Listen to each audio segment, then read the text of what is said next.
Chers membres d'Église et chers amis, bonjour. Dans les émissions 421 et 422, nous nous sommes intéressés particulièrement au verset 9 du chapitre 1 de la lettre de Paul aux Philippiens. Ce verset est indissociable des deux versets suivants et nous lirons de nouveau ce passage aujourd'hui.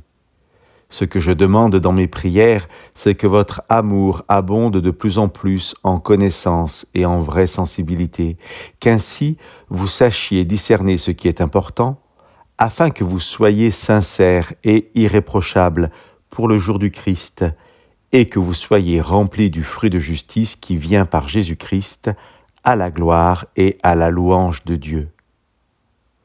Nous allons retrouver la même interpellation de Paul dans la lettre aux Romains. Au chapitre 2, l'apôtre s'adresse aux chrétiens d'origine juive. « Toi qui te donnes le nom de juif, qui te repose sur la loi, qui met ta fierté en Dieu, qui connaît sa volonté et qui, instruit par la loi, sait discerner ce qui est important. » Là se trouve l'interpellation, la capacité à discerner ce qui est important. Mais qu'est-ce qui est donc si important et qui nécessite pour cela que l'amour abonde en connaissance et en vraie sensibilité?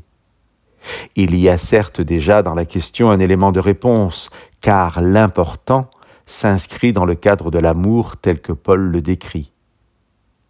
Je vous propose de trouver une réponse plus complète auprès de Jésus, au chapitre 23 de l'Évangile de Matthieu, dans un discours adressé au peuple, aux disciples et plus particulièrement aux responsables religieux de son époque. « Quel malheur pour vous, scribes et pharisiens, hypocrites! Vous payez la dîme et vous laissez de côté ce qui est le plus important dans la loi, la justice, la compassion et la foi.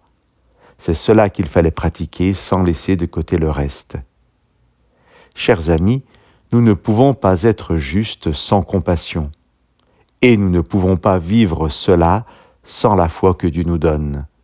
Justice, compassion et foi, nous dit Jésus, voilà le plus important. Je pense que Paul parle de la même chose dans sa lettre aux Philippiens. Il nous invite à laisser Dieu nous former à l'amour pour discerner ce qui est important et pour pouvoir porter, nous dit-il, le fruit de la justice. Cela est parfois difficile à comprendre et à mettre en pratique, mais possible par la foi que Dieu nous donne. Justice, compassion et foi. Chers amis, parce que, grâce à Dieu, notre amour abondera en connaissance et en vraie sensibilité. Par la foi, nous serons des instruments de justice, par la compassion dont nous ferons preuve à l'égard d'autrui. Et nous serons alors remplis de ce fruit de justice dont parle la lettre aux Philippiens. Chers amis, que Dieu vous bénisse.